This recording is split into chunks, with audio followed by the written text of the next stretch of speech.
figure out how do I see your introduction and also you, and also kind of look at the camera. So I have to look in the 3 different directions. All good. I mean, you don't have to look at me. Just do you. You do you. I mean, I want to look at you. Come on. Look at you. Yeah, we got this. Come on. It's gonna be just like a friends talking. Okay, so let's get into it. I think the friendly vibe is what we're going for.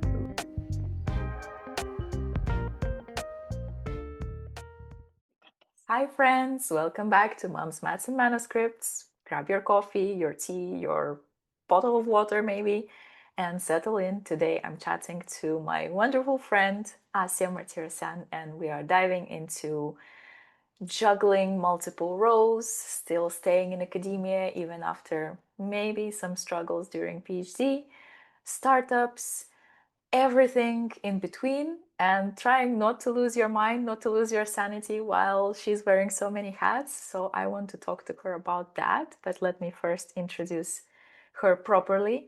Asya is a longevity scientist with a PhD in aging biology and a deep passion for understanding how we can extend the healthy years of life.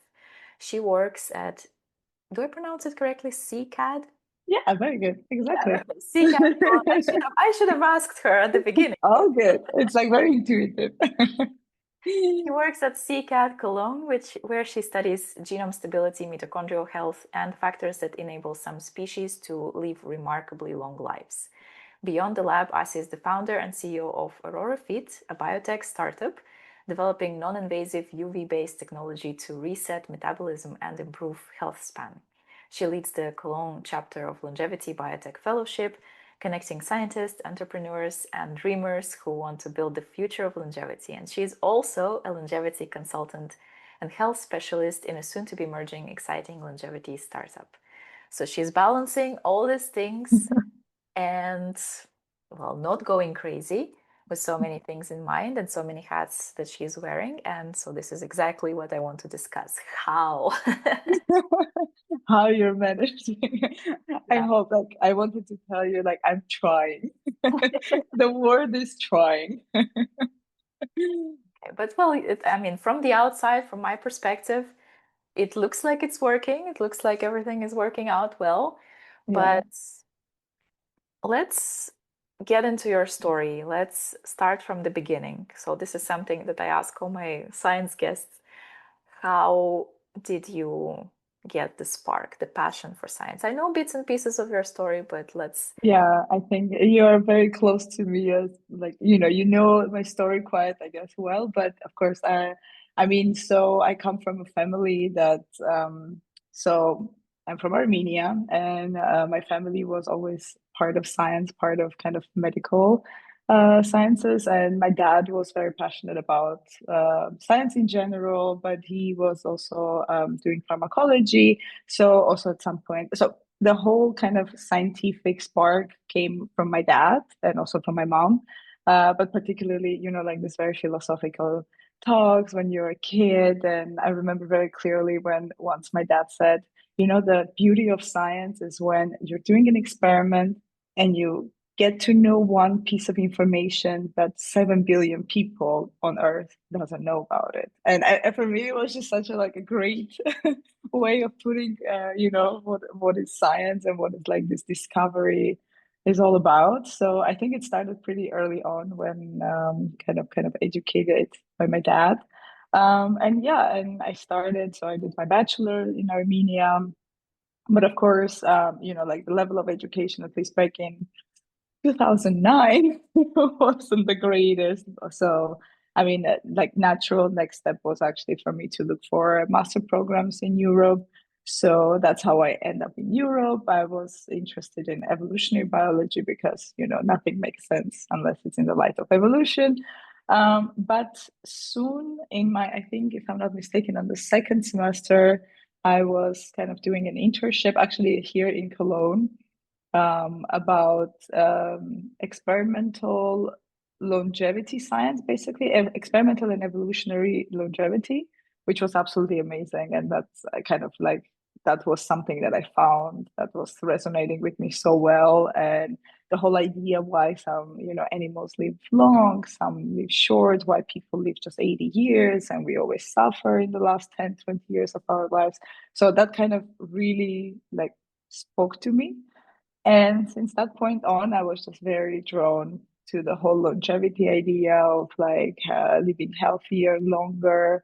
And yeah, so I ended up doing my PhD in Germany. Well, before PhD, I was also in Portugal. So it's been like you know, bits and pieces everywhere.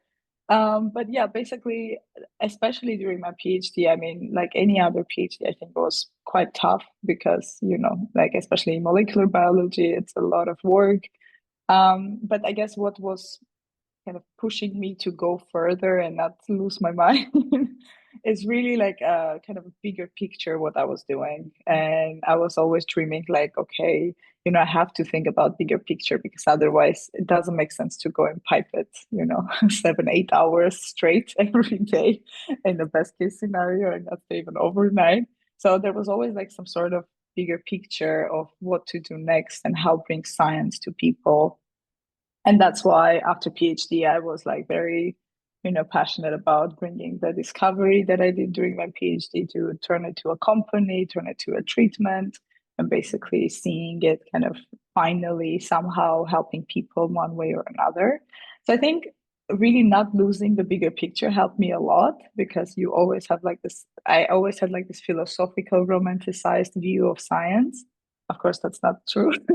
You always like end up pipetting yeah, hours and hours and pulling all-nighters and these time points. I mean, it's pretty tough, that's for sure. And I think that what kept me sane, it was really thinking that I want that moment in my life when I will find out about something that 7 billion people had no idea. Mhm. So I guess that was like this sort of romanticizing science, but yeah, it worked so far. Mhm. So yeah. And we all started with this starry-eyed perspective, right? We are all very excited when we begin this journey. We dream big, and yeah, but apart from you having something and finding out something that 7 billion people don't know about, so apart from just discovering some like tiny maybe, or in the big picture of things of life, tiny, but for you very significant piece of information is one thing, but also at the same time, you had something that can actually be translated into hopefully improvements in human life and human health. And that's pretty amazing. I think that's maybe the motivation that a lot of people in basic science might lack and might miss, because this is something that I felt that this was my why at the beginning, that I wanted to kind of help people eventually, but I felt so disconnected from it and so far away from it in basic science that yeah, it's pretty awesome that you managed to discover something that could be turned into a company. So, Yeah. but let's backtrack from that a little bit. And I'm curious to know more about your PhD journey and the the ups and downs, the struggles, the experience. Like, what was your experience like? What was, um, Yeah. yeah, just I, whatever you want to share. yeah, I would say, I would say like any other PhD, it was very tough for sure. But then comes like the personal component and how tough you are on yourself. And then comes the another layer, which is the imposter syndrome. Then comes another layer where, like recently I started thinking about it quite often. And I think the cultural component was such a big deal for me as well. But I will explain what I mean by that. So, I mean, I'm a post-Soviet Union kid, and I grew up in this environment that ambitions are the most important, and you're being measured by your success and not failures. That cannot be, like, it's not part of the equation. That doesn't happen to us. And I think it took me quite some time, especially during the third year of my PhD, when everything got too tough. And that was the main component that I realized myself that was playing a huge role of my PhD being even more miserable. I mean, of course, PhD is all about hard work and it's all about, putting your maximum, which makes sense. And everybody does it, right? But there always is some sort of layers that comes within the personality or comes within your luggage or like your history.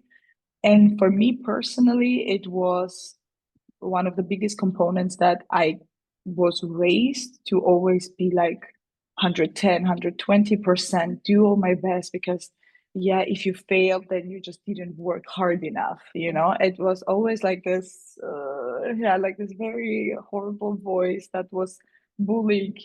I mean, you basically bully yourself, right? That, and sometimes looking back, and of course, it's normal that during PhD, you kind of demonize your supervisor, you demonize your, I don't know, the tech company. I hope my supervisor Maria doesn't hear this, but she's amazing, of course, and great scientist. But this is kind of a normal pattern that PhDs do, right?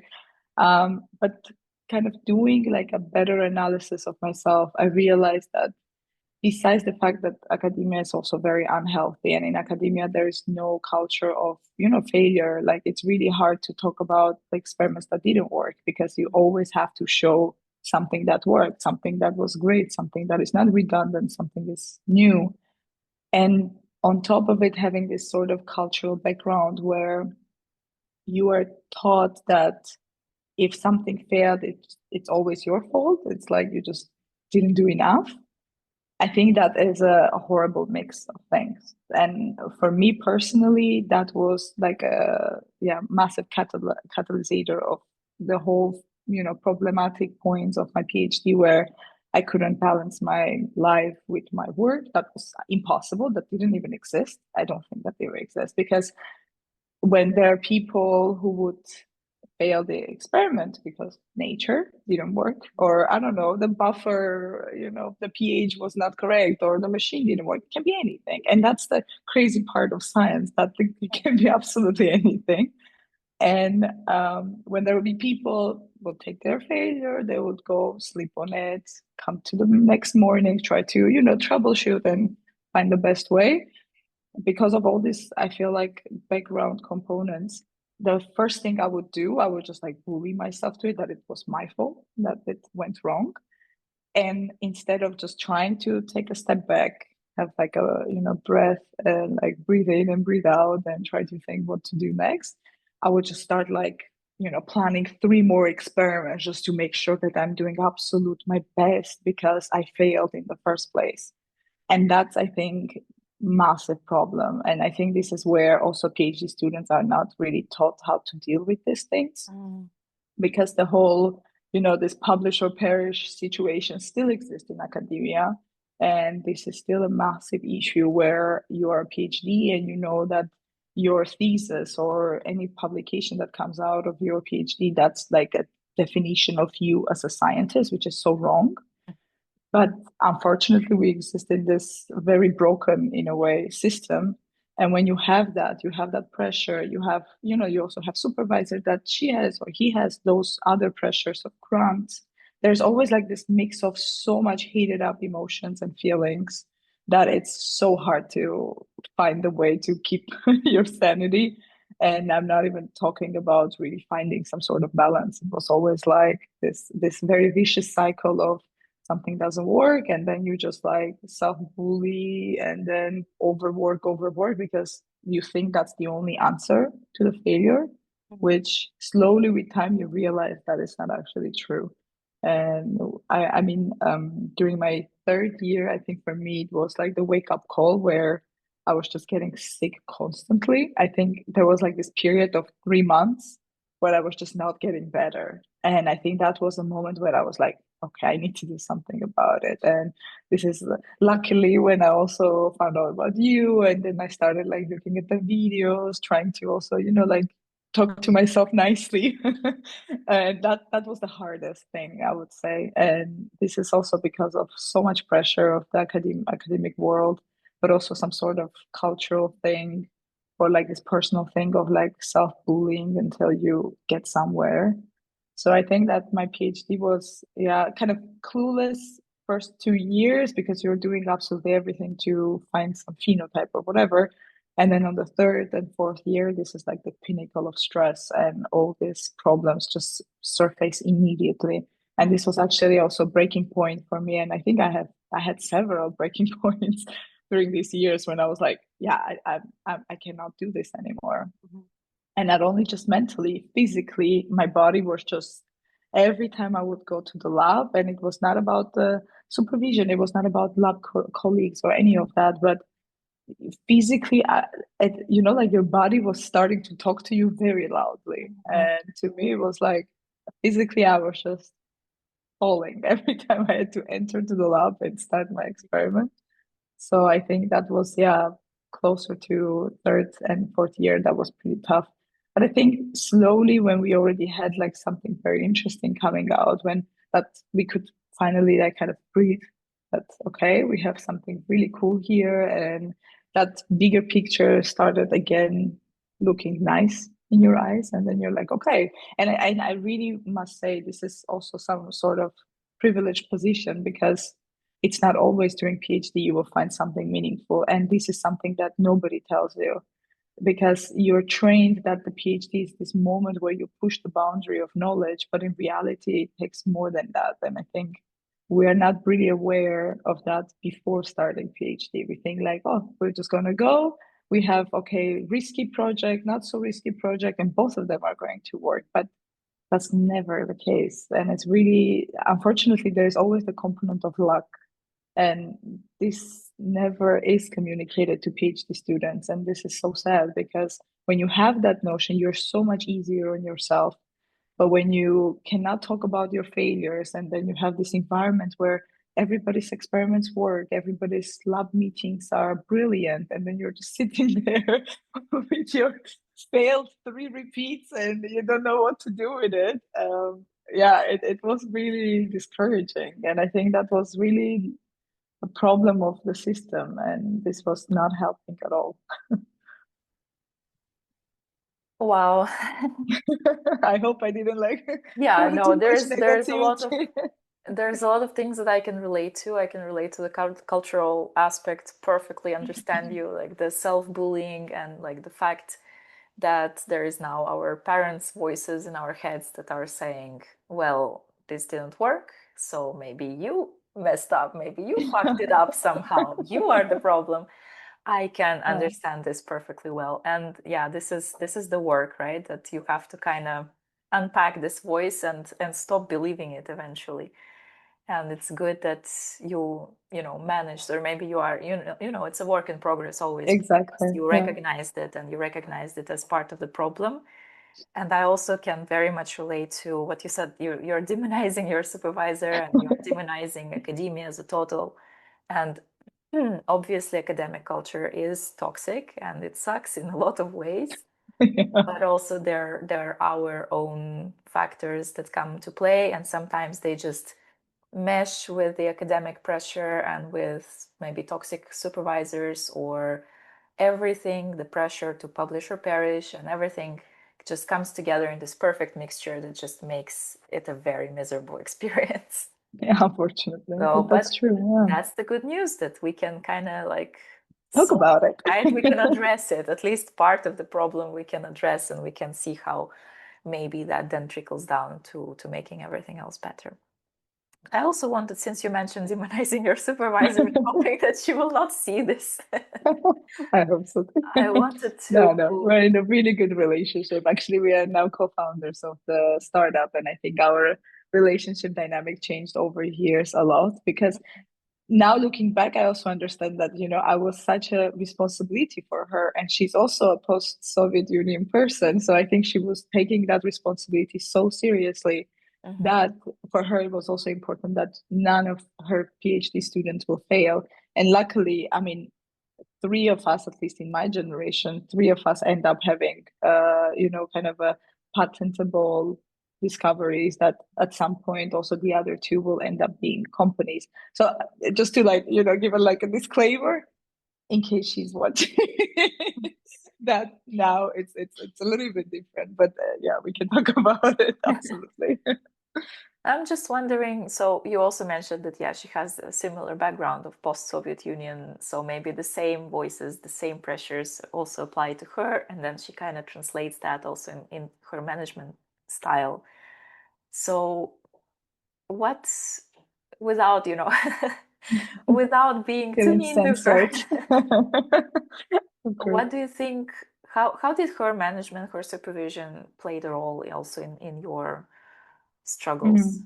Yeah, I mean, so I must say that we definitely had way more close supervision with her. And back in the day, I was thinking that it's going to be hello.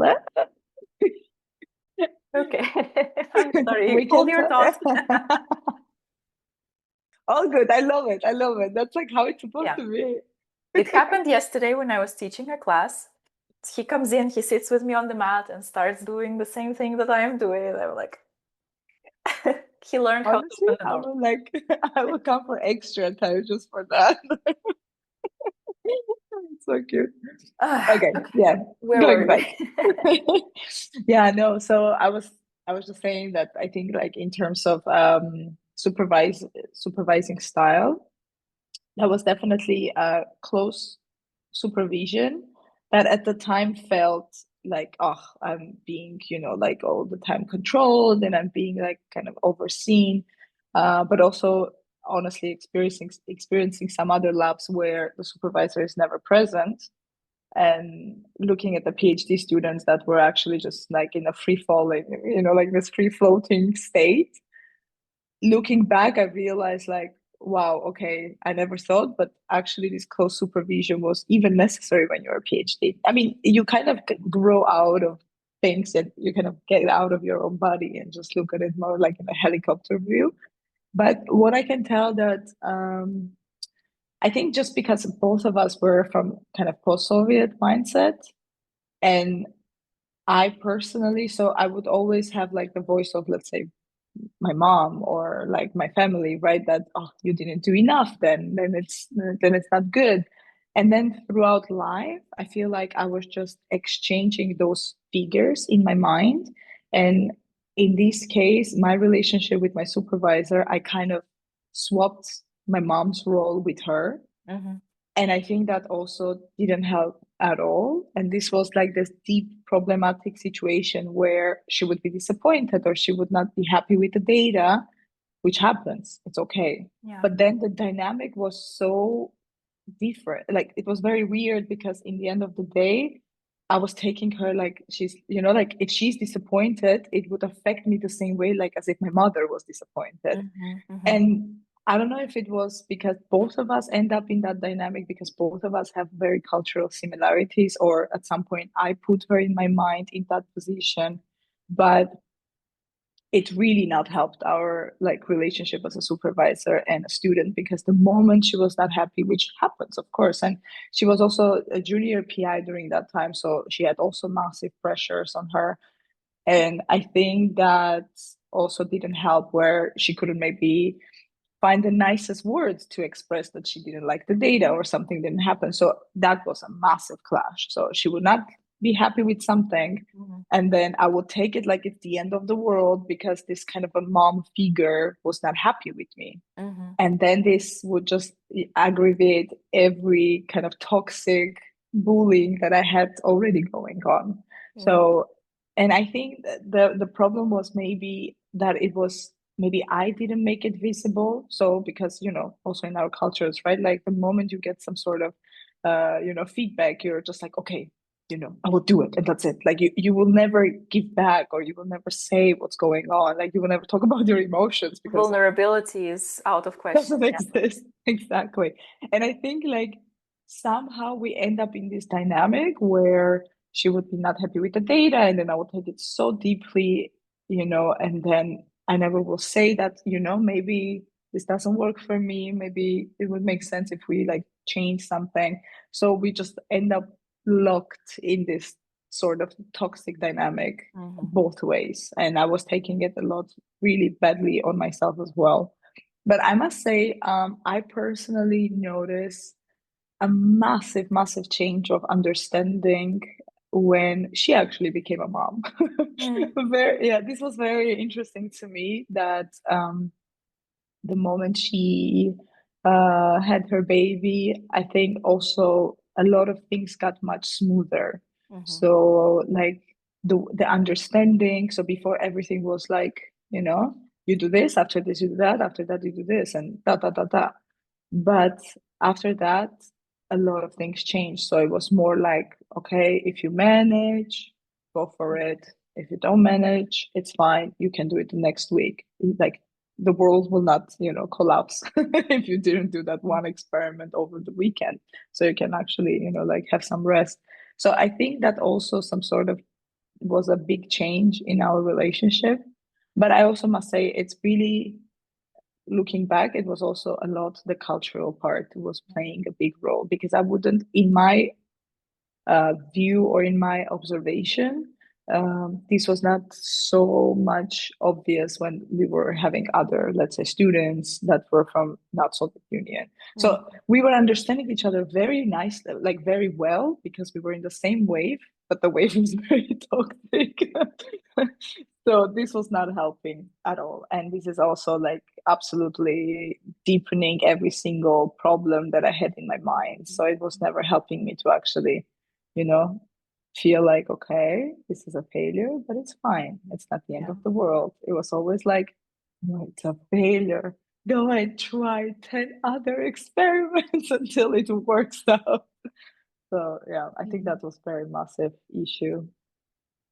It's interesting that, yeah, you mentioned that for other students it would not be so obvious, or at least maybe from your perspective, it didn't seem that this was happening to the same extent. Like when, when they don't have as much maybe inner bullying monologue, and then that doesn't play, the feedback from the supervisor doesn't play into this inner monologue as much, or maybe they just don't take it as personally as like, she's disappointed with data, but I'm going to think she's disappointed with me as a person, Yes. right? So, Exactly. yeah. Exactly. Like somehow you always, extrapolate things completely Mm-hmm. differently just because you are wired differently. I also have seen, we had also a lot of students where I would be in the meeting where the data is really bad, and then I can see there's a, like negative vibe in general in the lab meeting. But then we will get out of that lab meeting, and if it was me, I would be mortified. I would just like sleep in the lab the next week just to make sure that I did everything much better to just make sure the data is good. But then we would have students that they were so equipped of like kind of disassociating themselves from that, like they're like, okay, the data is bad. I will start next week and I will plan the next experiment. So they would never take it so massively on there. So they would really nicely disassociate from the scenario because Mm-hmm. that's a data and that's like my science, but that's me. And I was amazed by this because for me it was just unreachable. Yeah. It's like this Zen state that never happens. And I think that's really, I mean, I don't want to like blame everything into culture, but I think it's also a lot of training of self-reflection and trying to find the best way how to deal with the situation, because some people are really nicely equipped, but some people like me had to go the tough way to kind of Mm-hmm. learn it step by step, and this was a hell of a journey. Yeah. I mean, we are culturally, let's say, we're also not really trained to kind of think about it and look deeper within and think about our patterns and like, why is that? And why do I think this way? Why do I talk so much shit to myself and so on?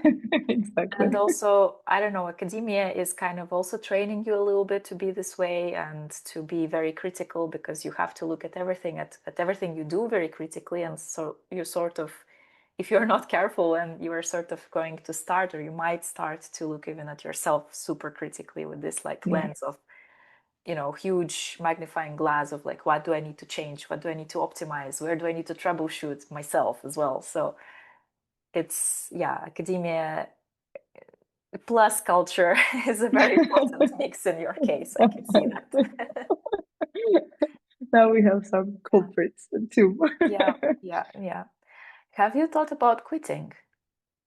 A lot. Actually, a lot. I don't know if I would be like very self-critical. I wouldn't say because I was very stubborn or I was very goal-oriented, but maybe more, just like, oh my God, I started it, so I cannot. Like for me, there was no alternative. And I don't think that was correct. I think I had different alternatives and I could pursue the alternatives. But for some reason, it was just this, you started one thing. And again, culturally, you're educated, you're Yeah. raised like that, that you started, you have to finish it. Oh, yeah. And Yeah, I mean, every time I would think about, yeah, quitting, I would be like, oh my God, what I'm going to tell my parents? Like, what's going on? And again, this whole thing of like kind of masking your own emotion. So every time I would be asked, how am I? And I'm like, well, I'm in science. It's okay. It's some days are good, sometimes days are bad, but never you were never like kind of given the space also to complain or given the space to really like talk about it. And with your colleagues, like all of you are in the same shit. So basically, it doesn't matter if you complain. Actually, I realized that when we complained even more, when we were like with our colleagues, that Mhm. was dragging me down even more because Okay. that was like, I realized at some point it helps you because you kind of get bonded by trauma with your colleagues.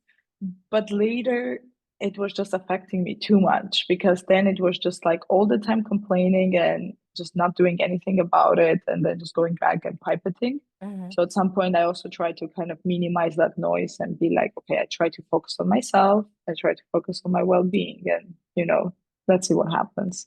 Mhm. But I've thought a lot about quitting, but I guess it was just really maybe in a way also the stubbornness for sure, because I was like, no, I have to show that I can do it. Like it was a little bit toxic situation. Um, and maybe yeah, this feeling of I don't want to explore alternatives because in my mind that was it. I have to do it. Looking back, I still don't know why I was Mhm. just so focused to, finish it because in my mind, otherwise, like my whole plan of life will just fall apart if I quit. And like you basically take that one, like puzzle piece and everything would fall off. I Mhm. don't know why I was thinking like that. I guess that was also easy because I had a plan and I didn't want it to diverge from it because it was just like this bulletproof kind of period that I designed for myself. So Mhm. if I take one thing out of it, I was too afraid that like everything will go to shit. And I think that was the reason why it was keep going basically. I mean, yeah, of course we can say like sake of science and all the amazing things that you learn and things that you can do, but on a day-to-day basis, it just gets sometimes so tough that the bigger picture of science doesn't help anymore. And like, this bigger notion of like helping people, it also doesn't help much. So it's either really boils down to a point, either you have to suck it up and go through it, or you don't suck it up and go through it, which I honestly think like when your example happened and you told me that you're quitting, I was so amazed by the courage you had. Really, like for me personally, that was just, oh my, I was like, wow. Mhm. I wish I was so courageous and I wasn't. And I think that was more, and then I was like, okay, I don't think I want to look for alternatives. So, which means I have to power through it and be Mhm. done with it. And I think, unfortunately, a lot of PhDs don't know that there are alternatives. I also learned about so many alternatives by the end of my PhD when I started exploring the whole startup environment, entrepreneurship, and even like alternative things like being a consultant or doing some editorial work. And these things, at least in my case, I was never exposed to. Mhm. Like you are in your bubble of everybody coming to work doing their best, getting their papers published, and going for the next best step, which is postdoc or whatever you decide, right? Or Mhm. industry in the best case scenario. So I think this was really, at least in my time, there was a really massive lack of information, and you just simply don't get exposed to this. I mean, now as a postdoc, I also try whenever I have chance to talk to PhDs that not that to convince them to quit academia, absolutely not, but to just make sure that they know the options and they will do an informed decision about their future. Because during my period of PhD, I didn't have much and much examples as well. I think the first person that I saw as an example who quit the PhD and decided to pursue what really makes them really happy was you. And there was not so many people, and unfortunately, of course. And but now finally people are being way more vocal about the whole PhD experience. And, really doing a podcast where you show that there are alternatives or there are like different kind of ways how the PhD went through. I think that's so valuable because I mean, I wish your podcast existed when I was still a PhD because it will Yeah. give you a notion. I mean, it will give you some sort of bigger picture, which I unfortunately didn't have back then. So I was like, I have to suck it up because there is not much. I mean, I can very much like, even though my story is that of supposedly courage, but it also took me time to see it as courageous.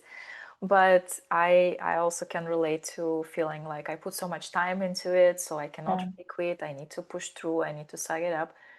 Like it's I think a very common story, and yeah, definitely people don't know that this is an option. And also there are so many things outside. There's sort of this tunnel vision of like, okay, bachelor, master, or maybe skipping a master, PhD, postdoc, and then having a lab, or maybe going to industry, selling your soul to industry. Yes, to the dark side. Yeah, to the dark side. And that's not true. And there is also happiness outside of sciences. You I have can the be example. happy. Yeah, so Yeah. it I is think it is there's a lot of like this tunnel vision, like this horse vision when you just yeah. don't see left and right. And I mean, I sometimes I think like it's this evil plan just to keep scientists in academia because if they find out that there is more than more than academia, I think nobody would agree to go Yeah. through this because it's tough. It's really tough without no guarantee because you're gambling with nature and you have this hypothesis, but most of the time they are wrong. Mhm. And this is so common, especially during PhD. I Mhm. think PhD really makes you I'm very grateful because it makes you very resilient, that's for sure, and it makes you, so tough for the next stages of your life. But At what is it cost? really necessary? Exactly. At what cost? And this, I think, people have to ask them when they are, when they are starting the PhD. And I hope they will ask them because I was not. I was just like, wow, I'm going for science. This is the best thing could have ever happened to me because yeah, you're like kind of in this bubble, right? Like I remember my dad when we were talking the first time and was like, so how is the lab? And I was telling all these great machines we have and everything. And then I was like, yeah, but like it's already 8 p.m. so I will go home. And my dad was like, what do you mean?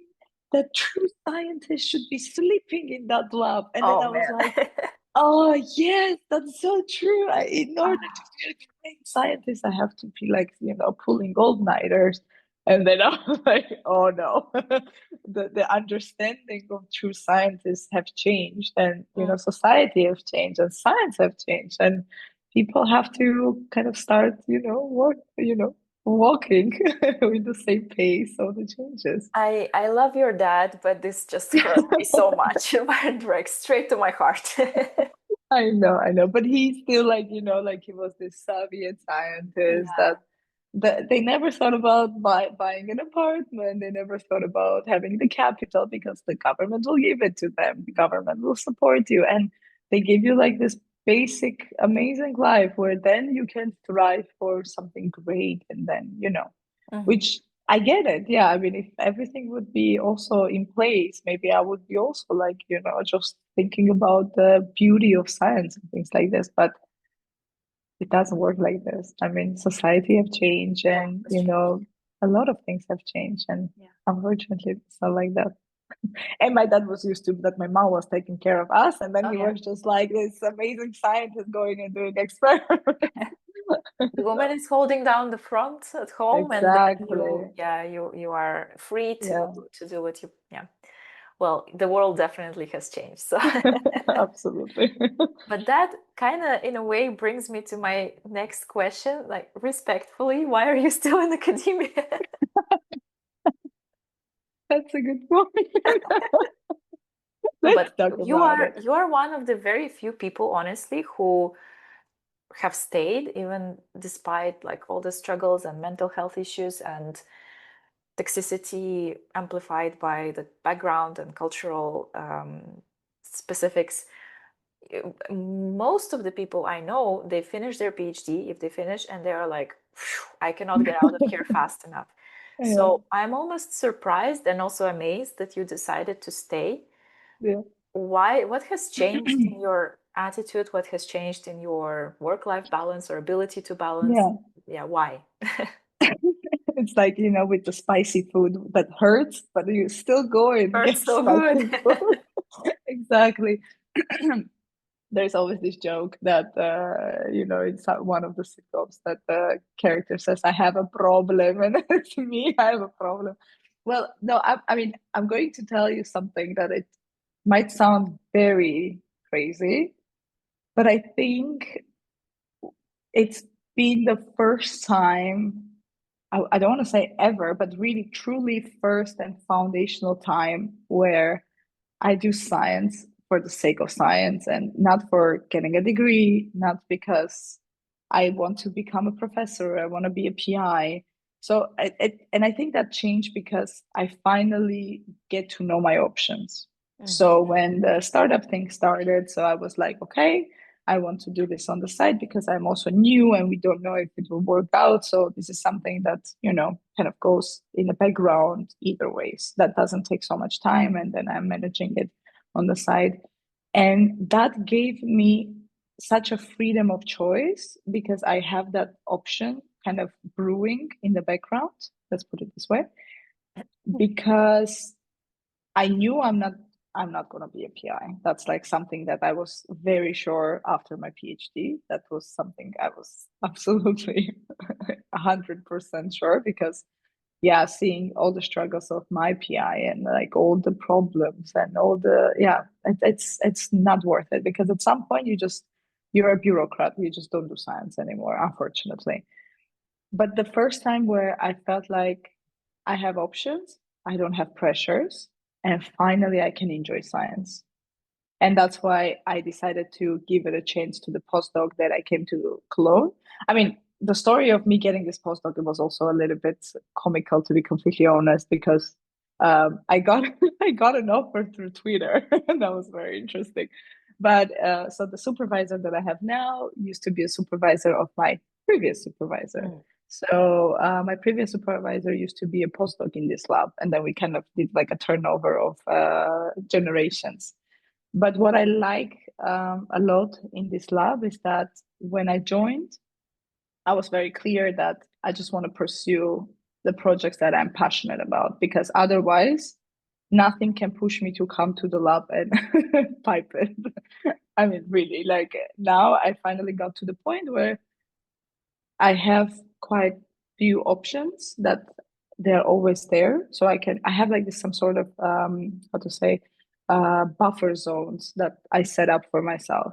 So that lets me and allows me, and I would say this is a very privileged situation. I mean, it's not always the case, but those possibilities allows me to finally do science for the sake of really just this romanticized science. I'm Mhm. not doing it because I mean, eventually I want to obviously publish and I think it will be really fun, but I'm not doing it because I need a publication because after my postdoc, I need that publication to be a PI.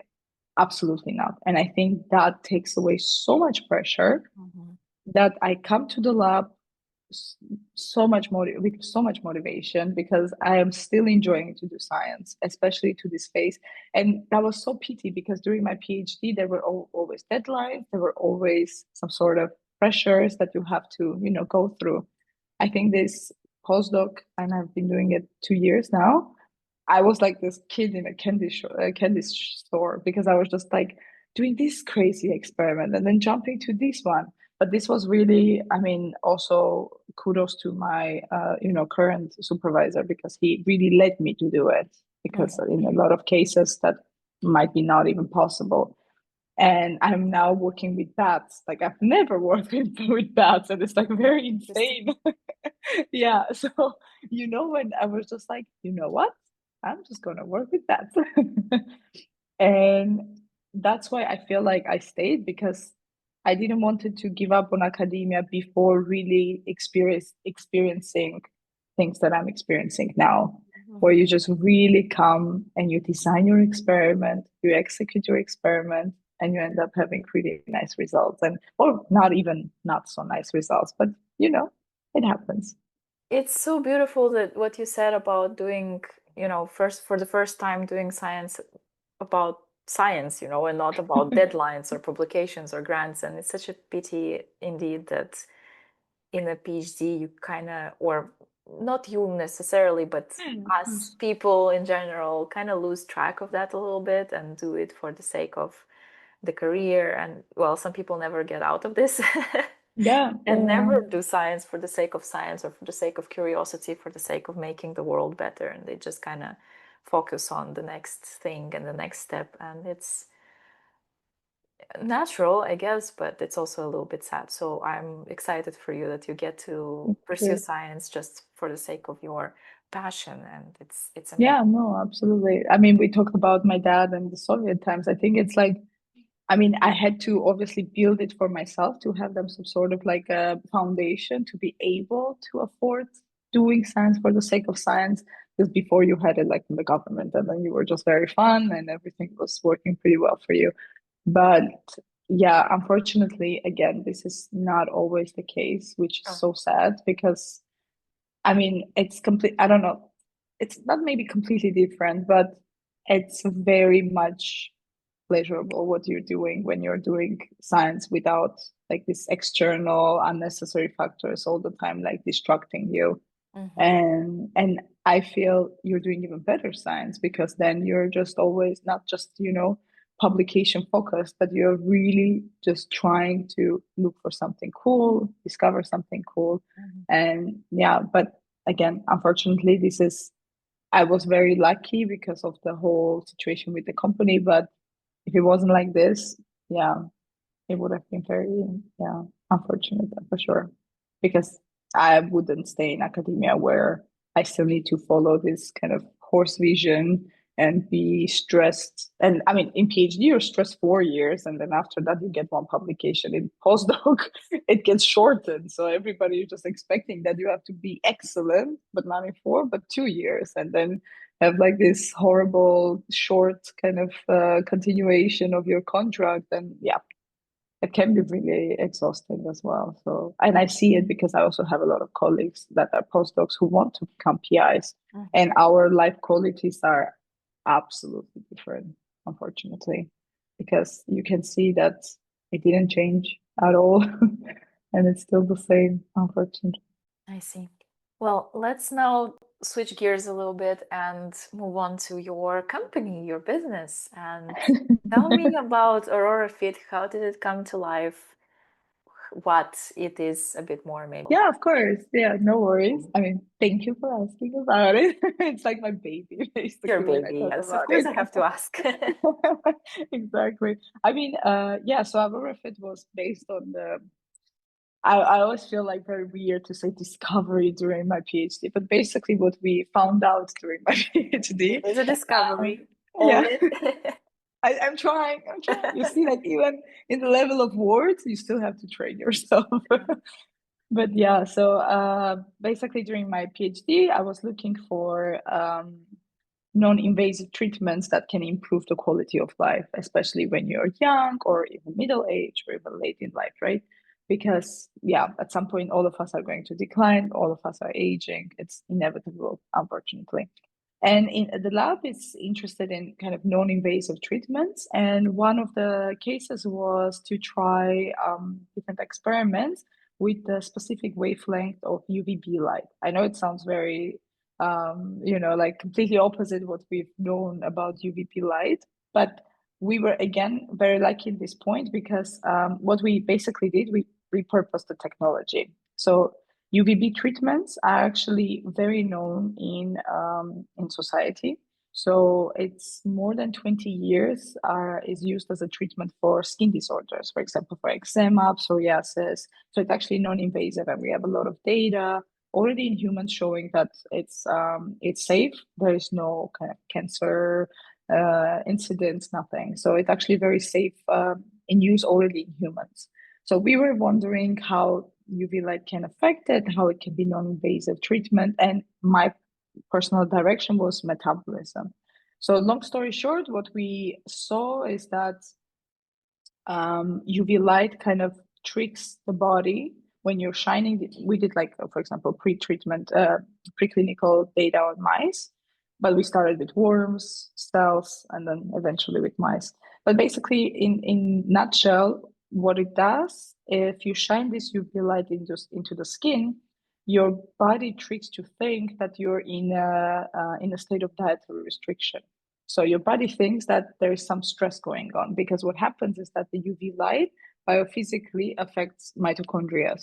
And the mitochondria get stressed, and they temporarily get a feast from each other. So they are not in this normal fused position. They are a little bit stressed.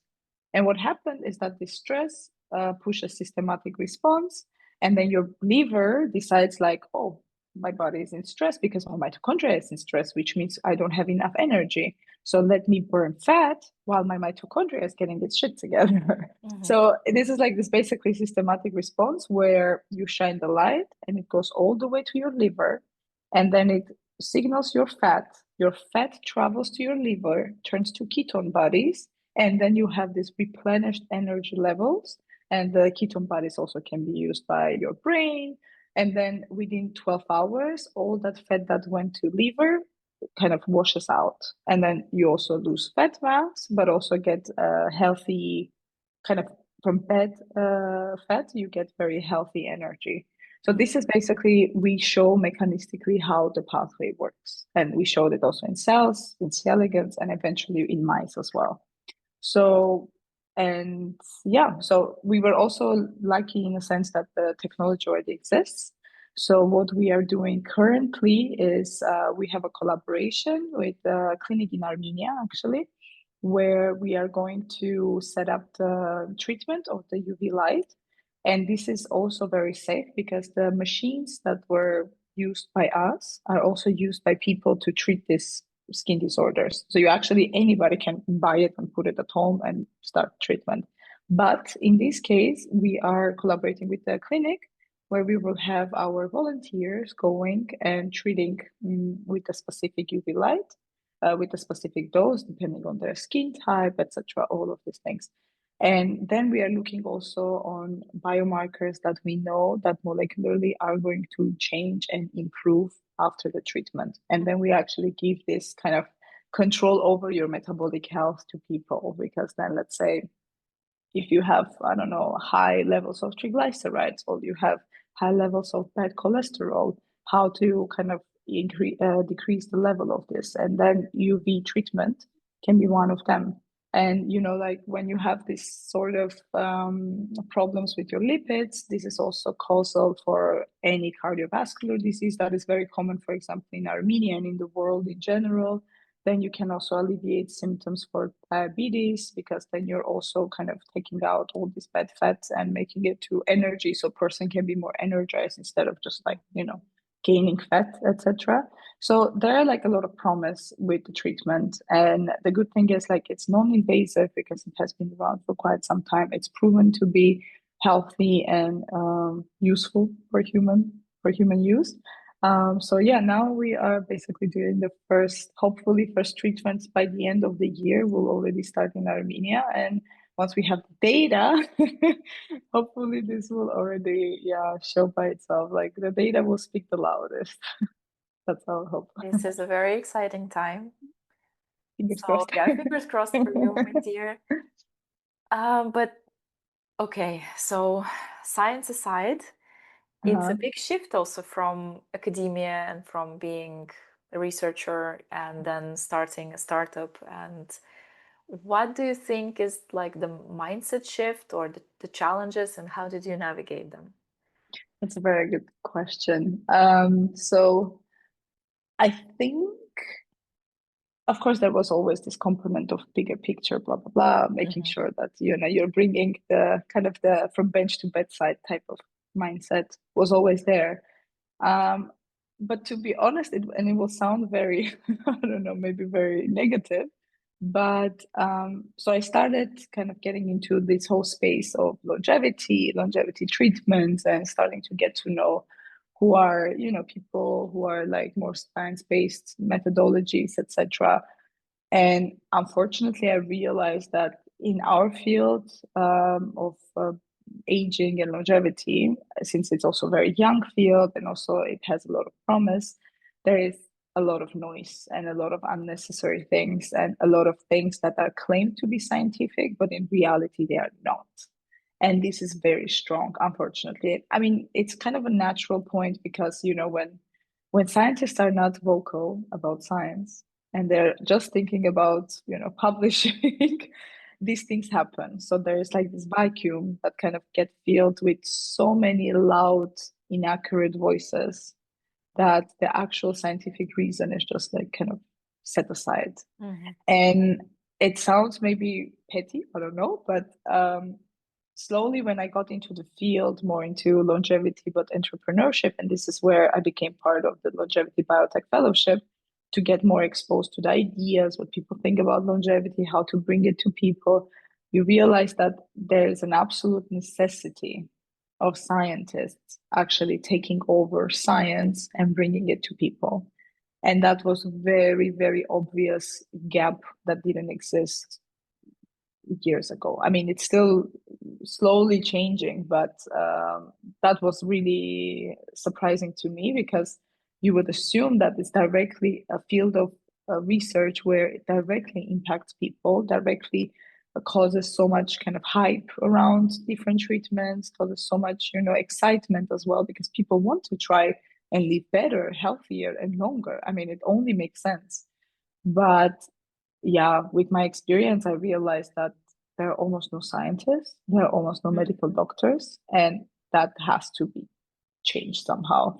Yeah. And that was my massive motivation that I believe in the research because I work so hard on that research. It's bulletproof. And I'm sure that all the experimentations were done very critically, scientifically, properly. And then you realize that, okay, this is the moment where I have the chance to actually bring a good quality science and help people. Mhm. And a lot of companies have a great value propositions. They have great kind of incentive hypothesis whatsoever, but there is a very weak science behind it. And this should not be because this is directly will impact people. Because I mean, you already seen, I mean, in social media in different places, longevity is really becoming this next hype where people are just getting supplements because some rich guy told them that this supplement worked for him, so it's going to work for you, which is absolute madness, right? I mean, and this is the moment where there has to be more conscious, like cautiousness that have to come from the side of the scientists.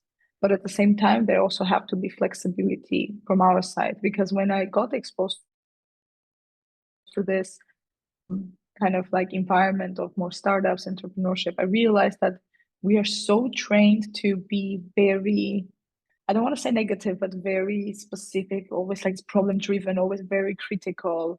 So Mhm. we lose the whole idea why we're doing it. Mhm. And when you kind of you see people who are not scientists, but they are just this very motivated, let's just do it, you realize you miss this. You really miss this sort of attitude because we are just like, no, no, no, I'm just doing my protein of interest for 20 years and I'm really happy. But then you see there are people who are just getting millions of, investments on companies that science doesn't really even work that way. And then you realize that it's very harmful and it has to be changed. And then I thought, okay, who is going to change? And I'm not going to just sit there and be grumpy scientist and complain about this, how things are bad.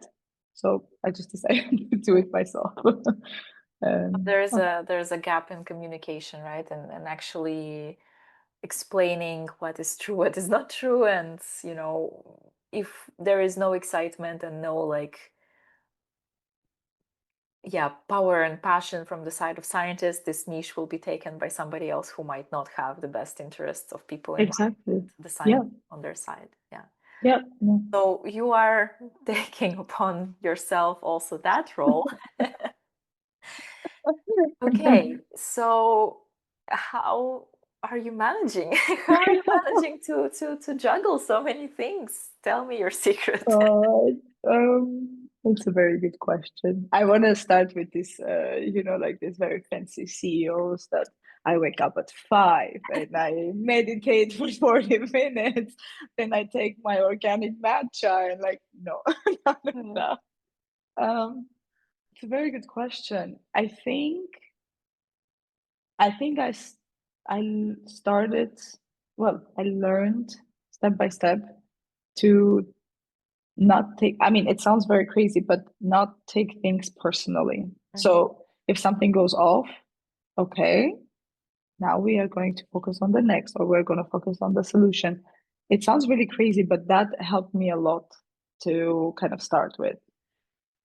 So, of course, like massive time management that not always works. So things are going to fail, things are not going to work out, and like there are a lot of deadlines that we're not going to meet. From the entrepreneurial side, I think we have a really good team. So we are three people: me, my ex-supervisor, and another co-founder from Cologne. We are three women, three of us scientists. And I think we get very, very nicely along with each other, and then we are just very goal driven, so it works very well. Um, with I think what really helped me now is the fact that I don't have the external pressures of academia anymore.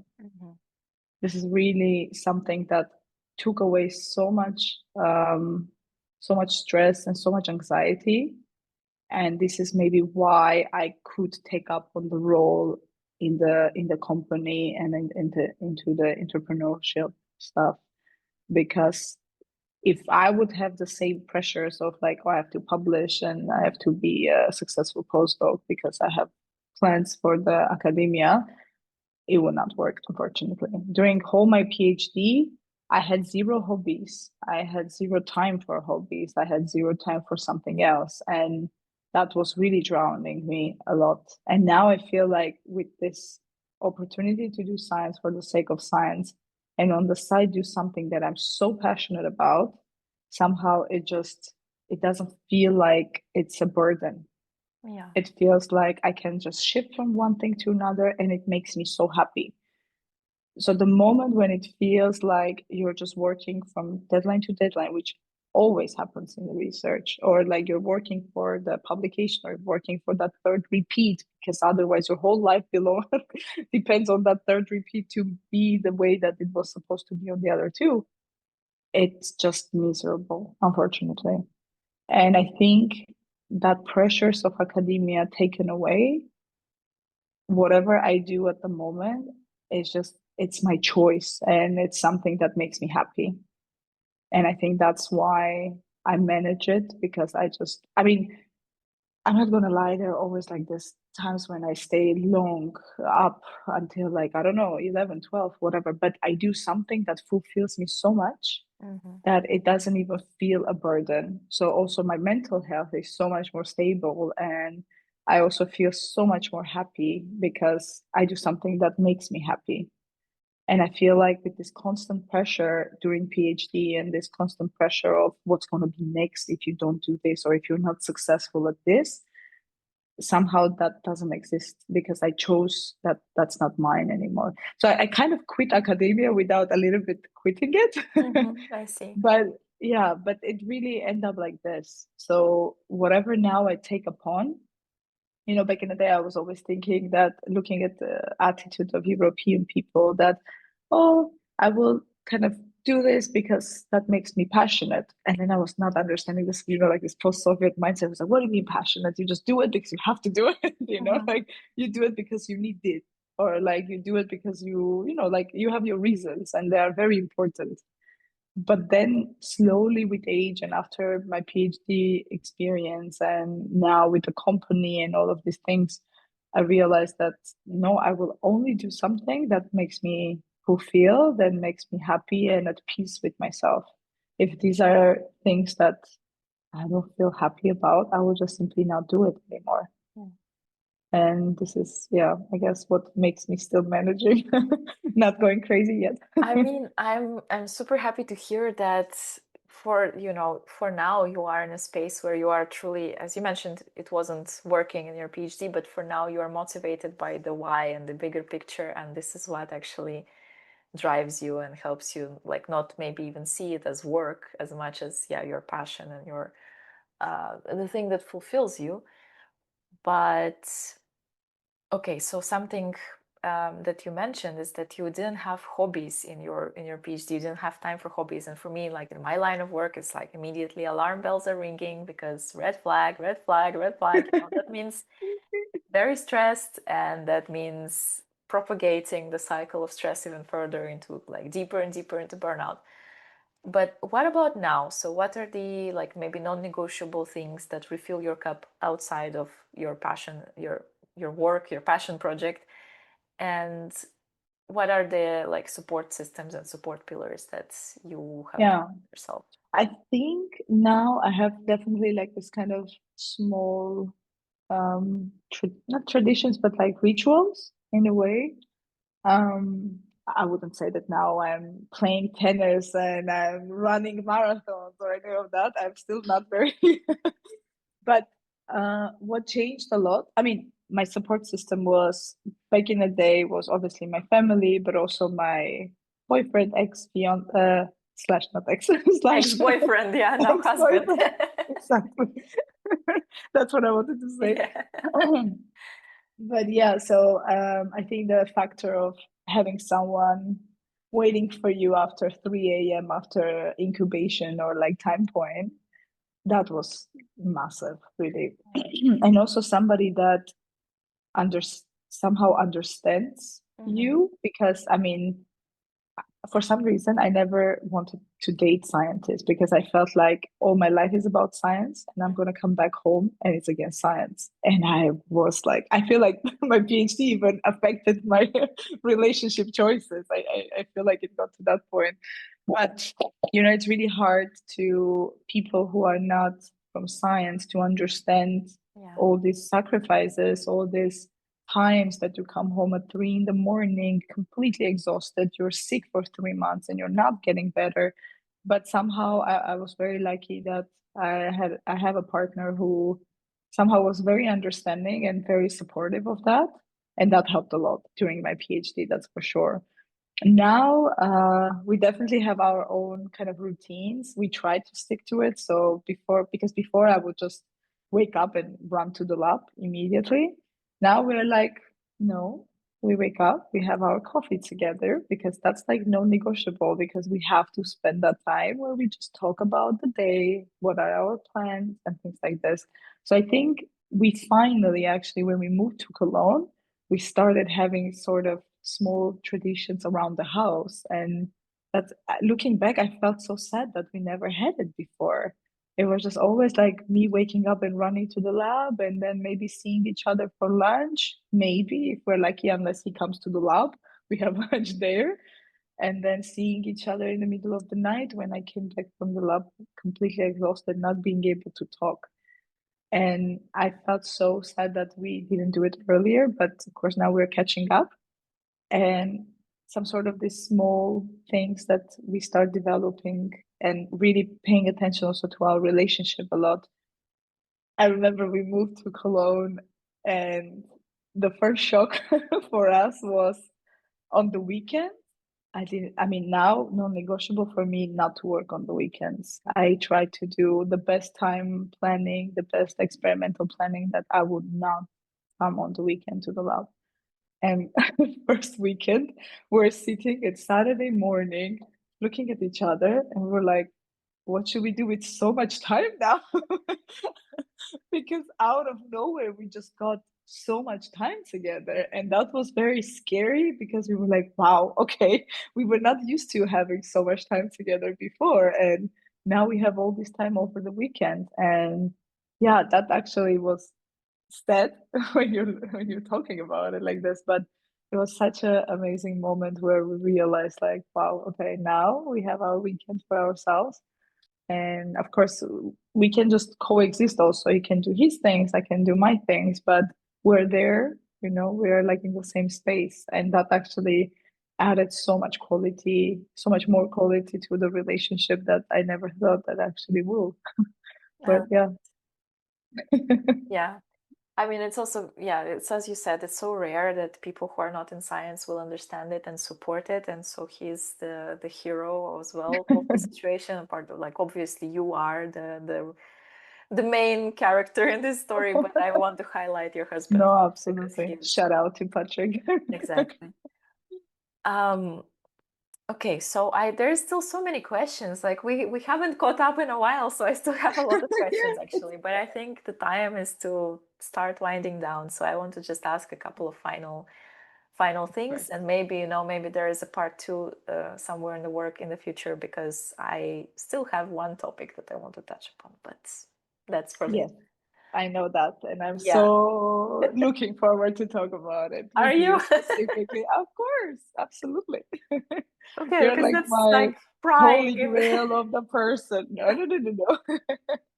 You really, I mean, I don't know if you would cut this from this part one, but I'm so grateful of all the my crazy psychotic messages that you always take in, and then you always write me these massive messages of like encouragement, because honestly, that helped me a lot, really. Like it's not very common when you have true feedback, but at the same time very caring and understandable, because you're so afraid that you're going to be judged by it because you said something wrong, or it's just sugar coated, etc. But I felt like when we touch upon that topic, I felt so seen and heard by someone that because it's not always the case, unfortunately, and for me it means the world. So I'm really looking forward to the second part at some Yeah, point. so let's keep that in mind. Let's plan that. Exactly. And now coming back to final questions. So maybe, looking back at your entire journey, is there something that, you could have or you wish you could have said to younger Asya at the beginning of your bachelor maybe, or at the beginning of your master when you just moved to Europe? Some words of wisdom, words of advice to your younger self.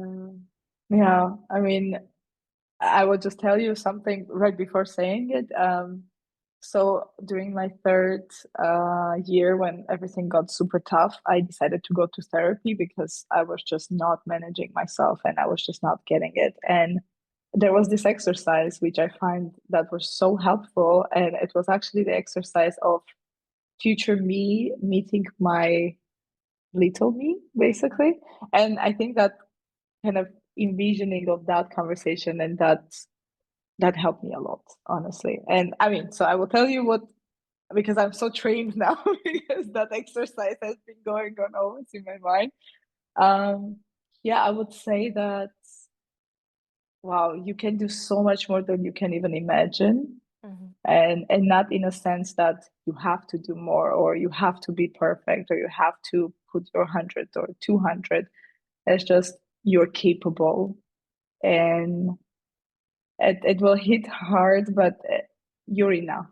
And this is Mm. something that I was always lacking of somebody to tell me. And just now I learned to tell it to myself, and that's, I think, like the biggest win for me personally. It's that you're enough and you're such a kick ass. Oh yeah. You can do a lot. But yeah, and just take it easy on you. Like, just don't be such a bully because you can be bully. I'm tearing up here a little because No. yeah, it's true that saying to ourselves that we are enough is oof, is a big lesson to learn that Yeah, that maybe we yeah, lack that message and we actually can give that now to ourselves as well. We yeah, don't need to yeah. we don't need any outside voices to do that, No, right? no, no. I think you like when you can actually truly tell it to yourself, I think you kind of transcend from all the outside and inner voices, because that's what matters, right? Like Yeah, you fully agree that you're there where you're supposed to be because it's all you. I love this. Okay, to finish on a less teary note, Okay, now I want to. just yeah, like oof, let's calm down here for a little bit. More maybe a more like fun, positive stuff is again a question that I like to ask to my science guests. Do you have something random, like some random favorite science fact or something that just blows your mind when you think about it? Something about your field or any other, any fun fact that you love? Oh my God. Wow, that's such a good question. Wow, I have to think about it. I mean, now whatever comes to mind is actually because I work with bats. So all the fun facts about bat, like fun facts of science, is Give about them to me. bats. I mean, so okay, but there is a little bit like a pre-story about it. So there's this theory that the body size correlates with the age, the years that you live. So that's why, for example, the mice they live 2 years, and the whales they live 200. So in our nature, we have like so many mammals that have hundredfold difference on the years they live, and most of it's correlates with the body size. But there are only 19 species in this world, in this nature, that actually are very small, but they live very, very, very long. So, for example, the mouse lives 2 years, and these 19 species, they live in average 30. And Mm. out of these 19 species, there is just one, which is everybody knows, which is naked mole rat. And 18 of these species are the bats. Oh, wow. And yeah, and they're Okay. just bats. What? And that's what I'm trying to figure out why. What finally managed through evolution to just like tick the box or change the switch, that they're so small. The bats that I work with, they are so small and they live 37 years. And that's absolutely amazing to me. And this is a fun fact about bats. That's actually very fun. So thank you Good. for that. Yeah, I didn't expect that. Oh yeah. Okay, so that's a really exciting direction. Keep me updated because I'm actually very curious Absolutely. now. Maybe the part two we will do a little bit science and more A little personal. bit science and a little bit personal. Okay, sounds good. Okay, one last thing, more kind of housekeeping. Where can people follow your work? So share Ooh, your stuff and okay. So I would say LinkedIn definitely, because so in LinkedIn I mostly also share about AuroraFit, the company, but also some of the research that we are doing. And we also have a website for AuroraFit. So you can go aurorafit.de, like Germany, DE, Mhm. or I think we have also org, if I'm not mistaken. I have to check that. But DE should work, should be fine. So yeah, I mean mostly definitely LinkedIn. I feel like Instagram is just too private. It's only for friends because there is my completely unhinged version Yeah. of not so scientist Asya. But also So AuroraFit has an Instagram page, right? Where yes, absolutely yes, and then there's also follow for more. okay. Sounds good. Well, thank you so much for bearing your soul, sharing all of that Oh, it with me. was amazing. And yeah, indeed, hope for part two with even more personal stuff and personal I questions. am so looking forward, and thank you so much for having me. I told you from the beginning of this that it means the world, because with all my tough times during PhD, I was always just like, if Ksenia posted something that will help me to go through this hell of a day. Mm. And that was always super nice. Thank you. Thank you And for all the work you do. your support also means a lot to me. So thank you so much. Well, I'm gonna let you go home finally because you're still at work. So go have Not some a work-life great balance. person. Exactly. Not a great person with that. I think, I mean, real, as we discussed at the beginning, that's a real person, real image of what different versions of work-life balance can look like. But anyway, go home, enjoy the rest of your evening. And that's it for today. I hope you love this conversation as much as I did. And don't forget to follow Mom's Maths Manuscripts and share it with friends, because that will help more people join our coffee fuel chats. Normally coffee, but now it's evening for me, so there's no coffee. But our chats about life, science, motherhood, yoga, balance, mindfulness, and everything in between. And thank you for being here. I'll see you soon.